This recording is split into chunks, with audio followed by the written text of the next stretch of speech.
उसने खामोशी से किसी और की बात का एतबार किया। उसने खामोशी से किसी और की बात का एतबार किया। मैं समझता रहा गलत फहमी दूर करने आएगी। उसने चुपचाप कर दी माँ बाप की ज़िद पूरी।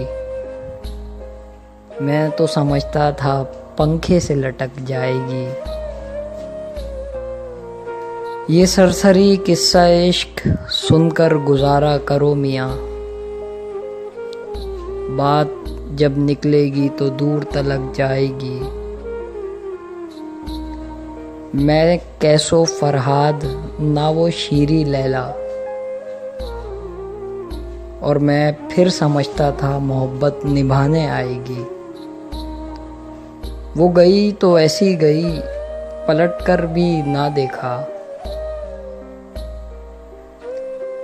और मैं सोचता रहा अब की बार पलट जाएगी। वो गई तो ऐसी गई कि पलट कर भी ना देखा।